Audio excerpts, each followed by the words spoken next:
Australia's migration landscape is evolving. Say hello to the National Innovation Visa, or NIV, launching on December 6, 2024. This rebranded subclass 858 visa is the next step in attracting the world's top talent, replacing the global talent visa while keeping its core principles intact. So, what's changed? Let me break it down for you.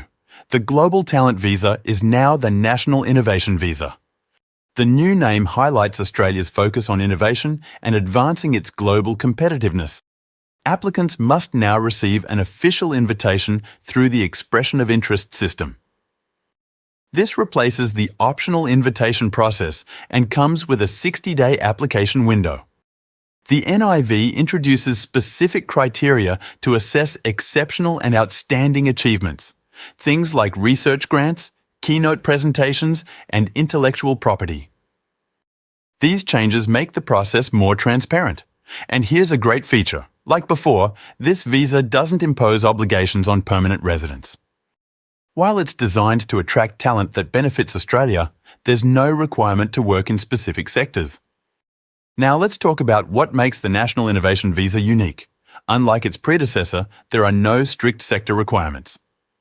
However, contributions in critical areas can speed up your application. And while there's no mandatory salary threshold, earnings above AUD $175,000 can signal high-caliber talent. Applicants now need to demonstrate multiple internationally recognized accomplishments. This is a shift from the Global Talent Visa, where a single, extraordinary achievement could qualify you. Here's what the government looks for in applicants: prestigious awards like the Nobel Prize or Fields Medal, research grants from top organisations like the Australian Research Council or the US National Science Foundation, PhD combined with high academic impact.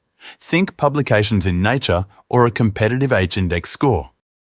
Keynote presentations at global conferences or high-income thresholds through current earnings or an Australian job offer. And nominations by government agencies, supported by innovative investments, entrepreneurial projects, or intellectual property like patents. There's also an alternative pathway for recent PhD graduates based on the significance of their research. And the NIV introduces a 5-level processing priority system, fast-tracking those who align with Australia's strategic goals. Priority Level 1 is for global leaders with prestigious awards. Priority Level 2 covers government-nominated applicants. Priority Level 3 focuses on achievements in high-priority critical sectors, including critical technologies, encompassing transformative areas such as artificial intelligence, robotics, quantum technology, and cybersecurity, as well as advanced manufacturing and clean energy solutions. Renewables and low-emission technologies is included, as well as health industries, which looks at advances in medical science. Priority Level 4 considers achievements in lower-priority critical sectors, including agri-food and ag-tech, defense capabilities and space, education, financial services and fintech, infrastructure and transport, and lastly, resources. The National Innovation Visa is your pathway to a future in Australia. Ready to take the next step? Contact us today to assess your eligibility and start your